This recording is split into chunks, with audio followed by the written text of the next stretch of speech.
হুজুর কিবলা জানের রওজা পাকে আঘাত করবে আর তাকে ছেড়ে দেব, এমন আঘাতকারী মায়ের সন্তান এই পৃথিবীতে জন্মগ্রহণ করে নাই আর করবে না ইনশাআল্লাহ। এই সমস্ত মাদ্রাসায় ছাত্র বলাৎকার হয়েছে, ওই ধরনের সমস্ত মাদ্রাসা সবার আগে লাঠি দিয়ে ভাঙতে হবে। তারপরে মাজারে শরীয়ত বিরোধী কাজের জন্য মাজার ভাঙতে মন চায় ভাঙা ফেলান, কোন আপত্তি আমার নাই। প্রয়োজন পড়লে আত্মশিবিরের কবরটা আগে ভাঙেন, কোন আপত্তি আমার নাই। আপত্তি আমার এক জায়গায়, যে সমস্ত মাদ্রাসায় ছাত্র বলাৎকার হয়েছে ওই মাদ্রাসাগুলো এখনো পর্যন্ত কেন বাংলার বুকে দাঁড়িয়ে আছে? ওই মাদ্রাসাগুলো কেন এখনো পর্যন্ত লাঠিতে ভাঙা হইল না? প্রশ্ন আমার একটা রয়ে গেল সবার কাছে। অনেক বক্তারা বলে থাকে বিশ্ব তাকের মঞ্জিলের মাজারটা আগে ভাঙতে হবে, বলে না অনেকে। অনেক বক্তা, একজন বক্তা বলেছে আট্রসির মাজার নাকি ভাঙা ফেলানো হয়েছে। এটা অনলাইনে ভিডিও দেখা যাচ্ছে। যারা মিলাদুন্নবীতে এবার গিয়েছেন, একজন আছেন এখানে? মিলাদুন্নবীতে গেছেন একজন আছেন? আমি সেখানে ছিলাম, আমি গিয়েছি, আমি দরবার শরীফে উপস্থিত ছিলাম। দরবার শরীফের হুজুর কিবলা জানের মাজার শরীফে হাত দিব তো পরের কথা, বিশ্ব জাকের মঞ্জিলের একটা ইটের মধ্যে যে ব্যক্তি হাত দিবে তাকে কি আপনারা ছাইরা দিবেন? তাকে আপনারা ছাইরা দিবেন? আর ওই বক্তা হাজার হাজার মানুষের সামনে বলতেছে, মনের মধ্যে শান্তি নিয়ে বলতেছে, দুইটা মাজার ভাঙা ফেলানো হয়েছে, যেই দুইটা মাজারে সবচাইতে বেশি শিরিক হইতো, একটা হচ্ছে দেওয়ানবাগীর মাজার আর একটা হচ্ছে আট্টশির মাজার। দেওয়ানবাগীর মাজারে হামলা করা হয়েছে এটা আমরা জানি, দেখেছি, স্বীকার করি। কিন্তু বিশ্ব জাকের মঞ্জিলের হুজুর কিবলা জানের রওজা পাকে আঘাত করবে আর তাকে ছেড়ে দেব, এমন আঘাতকারী মায়ের সন্তান এই পৃথিবীতে জন্মগ্রহণ করে নাই আর করবে না ইনশাআল্লাহ। এই যে মাজার ভাঙবেন, কবর ভাঙবেন, এই বিষয়ে কি হাদিস নাই? হ্যাঁ, হাদিস আছে। বিষয়টা হচ্ছে মুসলিম শরীফের মধ্যে একটা হাদিস আছে, হযরত আলী রাদিয়াল্লাহু তাআলা আনহুকে নবীজি আদেশ করেছিলেন, আলী তোমাকে আদেশ করতেছি, যত উঁচু কবর দেখতে পাও, যত মূর্তি দেখতে পাও, সব কিছু ভেঙে চুরমার করে ফেলবা, সব কিছু ভাঙা চুরমার করে দেবা। একটা হাদিস মুসলিম শরীফে আছে, এই হাদিসটাকে আমরা কেউ অস্বীকার করি না আর অস্বীকার করব না ইনশাআল্লাহ। তার কারণ হাদিসটা সহিহ মুসলিম শরীফের হাদিস, এই হাদিসের বিরুদ্ধে কথা আমরা বলি না। আর এই হাদিস দিয়া আমাদের মধ্যে অনেক ভাইরা বলে বেড়াচ্ছে সমস্ত মাজার ভেঙে ফেলো, কোনো মাজার রাখা যাবে না। আবার অনেকে বলে বেড়াচ্ছে কিসের শাহজালালের মাজার, কিসের শাহপরানের মাজার, 24 ঘন্টার মধ্যে লাঠি দিয়ে ভেঙে চুরমার করে ফেলতে হবে। আপনারা অনেকে একটা ঘটনা শুনেছেন, জানেন কম বেশি। শাহপরানের মাজারে একবার এক ভদ্রলোক, একজন শিক্ষিত মানুষ শাহপরানের মাজারে গিয়েছে। খাদেম সাহেবরা বলেছেন, ভাইজান আপনার জুতাটা খুলে আসেন, এটা পবিত্র স্থান, একটা আল্লাহর ওলির মাজার, আপনার জুতা খুলে আসেন। ওই লিটারেট পারসন, শিক্ষিত ব্যক্তি বলতেছে, দেখ বেটা, শাহপরান মরে গেছে আরো 700 বছর আগে, আমি জুতা খুলতাম কেড়ে। সে তার মতো বেআদবি করে শাহপরানের মাজারে ঢুকলেন, মাজার থেকে বের হইলেন, সিএনজিতে উঠলেন, তার গন্তব্যে যাবেন। অর্ধেক পথ যাওয়ার আগে সিএনজিতে তার পাটা বের হয়েছিল, পাশে থেকে একটা বাস এসে, একটা গাড়ি আইসা তার পায়ের মধ্যে এমন ভাবে আঘাত করেছে, যেই পায়ে জুতা পরে মাজারে প্রবেশ করেছে ওই পা তার শরীর থেকে আলাদা হয়ে গিয়েছে। আল্লাহ তাআলা হাদিসে কুদসির মধ্যে বলছেন, সহিহ বুখারীর হাদিস এটা, আল্লাহ তাআলা বলছেন, যেই ব্যক্তি আমার ওলির সঙ্গে বেআদবি করে আমি আল্লাহ তার সঙ্গে সরাসরি যুদ্ধ ঘোষণা করি। কি মনে হয় শাহপরান বাবা কি আল্লাহর ওলি ছিলেন? বাবা শাহপরান কি আল্লাহর ওলি ছিলেন? বাবা শাহপরানের বিরুদ্ধে যুদ্ধ করবা, তার মাজারে হামলা করবা, তার মাজারে আঘাত করবা, আর আমার আল্লাহ তোমাদেরকে ছাইরা দিবেন, এটা কোশ্চেন গেল চিন্তা করিও না। তবে হ্যাঁ, মাজারের নামে ভণ্ডামি, মাজারের নামে বেশরিয়ত কর্ম, এগুলোকে আমরা সাপোর্ট করি না। এগুলো আমরা সাপোর্ট করি না। বেশরিয়ত কাজ কি কি? দুই একটা মিলাই নেন। মাজারে গেছেন, যাইয়া ডাইরেক্ট সেজদা মারছেন। মাজারে গেছেন, নারী পুরুষ এক জায়গায় দৌড় করলে একটা থাপড়া ফেলে শুরু করছেন। বেসরীয় কাজ কি?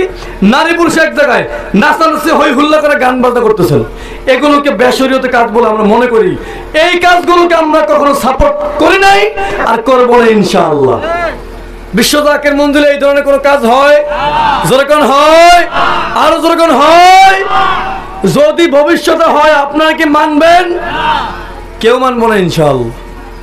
কারণ আমার পীর খাজা ফরিদপুরি মাজার জিয়ারতের যেই বিধান দিয়েছেন, যেই রুলস দিয়ে গিয়েছেন, বিশ্ব জাকের মঞ্জিলের পরিচালনা পদ্ধতির মধ্যে রয়েছে, ওখানে স্পষ্ট উল্লেখ রয়েছে।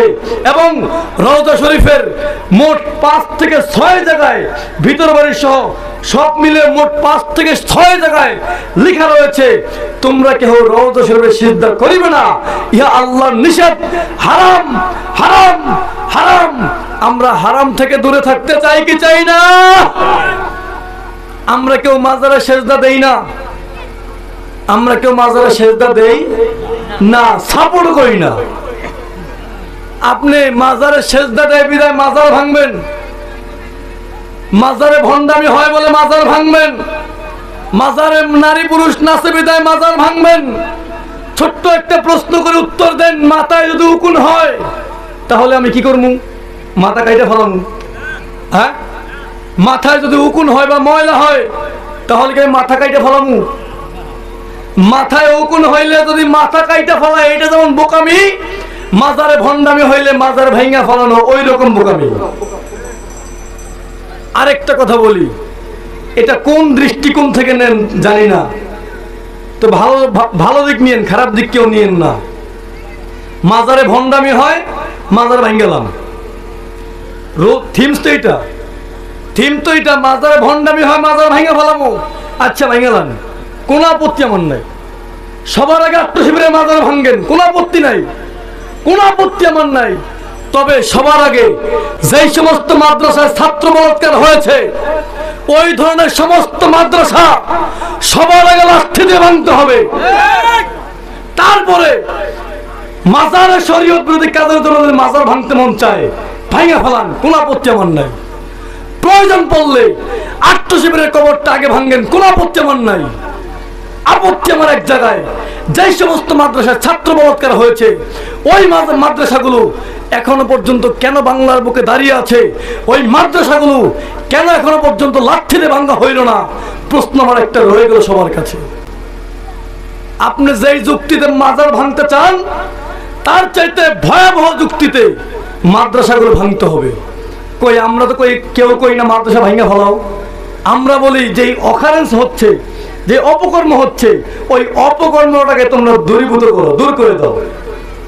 মাদ্রাসা নবীর বাগান, মাদ্রাসা কোরআন পড়বে, হাদিস পড়বে, তাফসীর পড়বে, ফিকহ পড়বে, না হলে আলেম আসবে কোথা থেকে? ইসলাম পাবো কার মাধ্যমে? ইসলাম পাইছে এক সময় আল্লাহর ওলিদের মাধ্যমে। যেই সময় এই বাংলার বুকে হরে কৃষ্ণ হরে রাম ছাড়া কোনো বাক্য ছিল না। আমার হিন্দু ভাইরা অনেকে থাকতে পারেন মাহফিলে, ডোন্ট মাইন্ড প্লিজ, আপনাকে মাইন্ড করবেন না, এটা সত্য কথা বলে যাচ্ছি।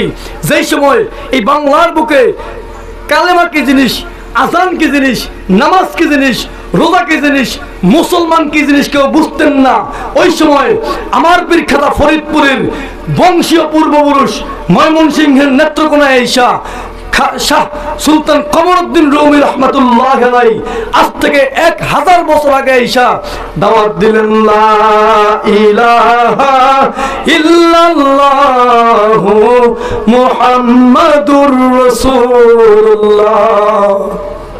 কালিমার দাওয়াত দিলাম আমি, নামাজের দাওয়াত দিলাম আমি, মসজিদ দিলাম আমি, মাদ্রাসা দিলাম আমি। আজকে মসজিদে বৈশা তুমি আমার সরাইতে চাও না?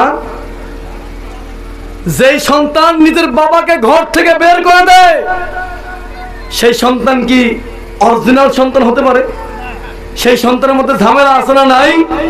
আজকে যারা আল্লাহর ওলিদের দেওয়া ইসলাম পাইয়া আল্লাহর ওলিদের খেদমতের ইসলাম পাইয়া, মসজিদ পাইয়া, মাদ্রাসা পাইয়া যারা মসজিদের মধ্যে বৈশা, মাদ্রাসার মধ্যে বৈশা, মাদ্রাসার মধ্যে ছাত্র বলৎকার কইরা জোর গলায় বলে বেড়াচ্ছ মাজার ভাঙা ফেলাও, মাজার ভাঙা ফেলাও, মাজার ভাঙা ফেলাও, আমি দেখতে পাচ্ছি তার মতো নিমহারাম আল্লাহর দুনিয়াতে আর কেহ হতে পারে না।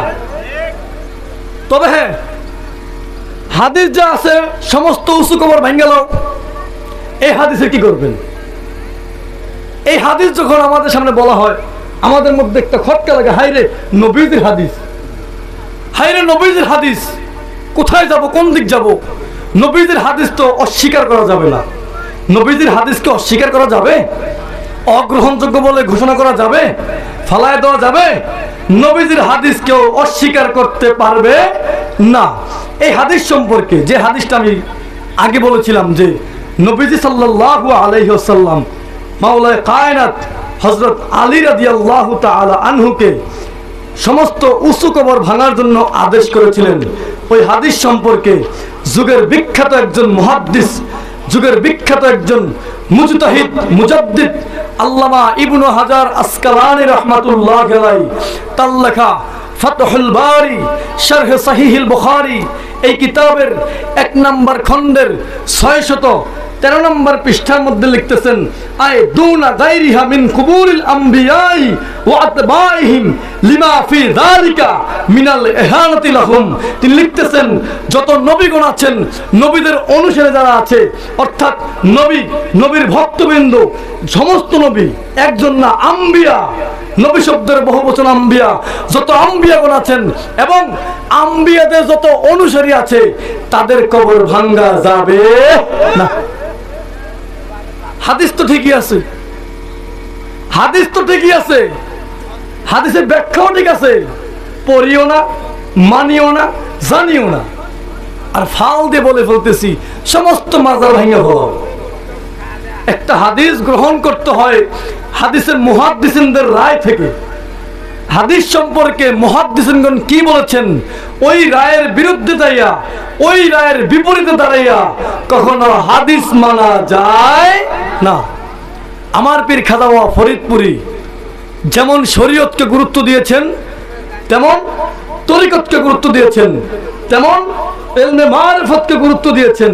যদি আমার পীর খাজা বাবা ফরিদপুরি শরীয়তকে গুরুত্ব না দিতেন, তাহলে বিশ্বজাকের মঞ্জিল দরবার শরীফে এত বড় মডেল মাদ্রাসা, কামিল মাদ্রাসা আট্টু শিবির করত, ঠেকা পড়ছে বেটার, লক্ষ লক্ষ টাকা খরচ কইরা এত বড় মাদ্রাসা করবে, ঠেকা পড়ছে নি লোকটা। আমার পীর খাজা বাবা ফরিদপুরি শরীয়তকে কি পরিমাণ গুরুত্ব দিয়েছেন জাকের ভাইরা সবাই জানেন।